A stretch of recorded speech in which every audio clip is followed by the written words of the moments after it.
നമസ്കാരം. കിസാൻ വാനിയുടെ മറ്റൊരു വ്യത്യസ്തമായ വീഡിയോയിലേക്ക് നിങ്ങൾക്ക് എല്ലാവർക്കും ഹൃദ്യമായ സ്വാഗതം. ഇന്ന് ഞാൻ നിങ്ങളെ പരിചയപ്പെടുത്താൻ പോകുന്നത് തെങ്ങിലെ കാറ്റുവീഴ്ച രോഗത്തിന്റെ ലക്ഷണങ്ങളും അതിന്റെ പരിപാലന മാർഗങ്ങളും. അതായത് ലക്ഷണങ്ങൾ നോക്കാം. വാരിയല്ല് പോലെ വളഞ്ഞ ഓലക്കാലുകൾ, പിന്നെ ഓല മഞ്ഞളിപ്പ്, ഓലക്കാലുകളുടെ അരിക് കരിച്ചിൽ.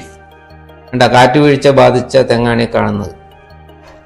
പിന്നെ വാരിയല്ല് പോലെ ഇരിക്കുന്ന ഓലകളാണിത്. ഓല മഞ്ഞളിപ്പ്, ഓലക്കാലുകളുടെ അരിക് കരിച്ചിൽ. ഇനിയിപ്പോൾ അതിന്റെ പരിപാലന മാർഗങ്ങൾ എന്തൊക്കെയാണെന്ന് നമുക്കൊന്ന് നോക്കാം. മണ്ണ് പരിശോധിച്ച് അമ്ലത്വം ക്രമീകരിക്കുക. തെങ്ങൊന്നിന് ഡോളമൈറ്റോ അല്ലെങ്കിൽ കുമ്മായമോ 1 കിലോഗ്രാം നൽകുക. ജൈവവളങ്ങൾക്ക് മുൻതൂക്കം നൽകിയുള്ള സന്തുലിത വളപ്രയോഗ രീതി അനുവർത്തിക്കുക. കാലവർഷത്തിന്റെ തുടക്കത്തിൽ 100 ഗ്രാം പയർ വിത്ത് തെങ്ങിൻ തടത്തിൽ വിതച്ച് പൂവിട്ട് തുടങ്ങുമ്പോൾ പറിച്ച് തടത്തിൽ ഇട്ട് മൂടുക. തെങ്ങുന്നിന് 500:300:1000 ഗ്രാം എന്ന അനുപാതത്തിൽ NPK, അതായത് 1100 gram urea, 1500 gram Rajphos, 1700 gram muriate of potash, ഇത് 2 പ്രാവശ്യമായി നൽകിയാൽ മതി.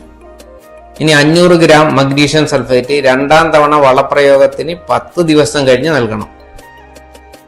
50 കിലോഗ്രാം ചാണകമോ 25 കിലോഗ്രാം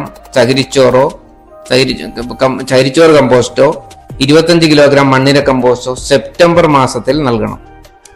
ഇതോടൊപ്പം ട്രൈക്കോഡെർമ ചേർന്ന വേപ്പിൻ പിണ്ണാക്ക്, അതായത് 5 കിലോഗ്രാം ഇട്ടുകൊടുക്കുന്നത് നല്ലതാണ്.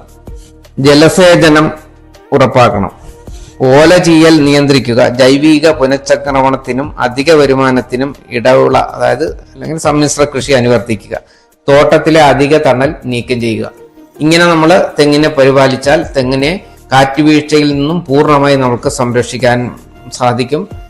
തെങ്ങ് നല്ല ആരോഗ്യത്തോടെ വളർത്താനും നമുക്ക് കഴിയും.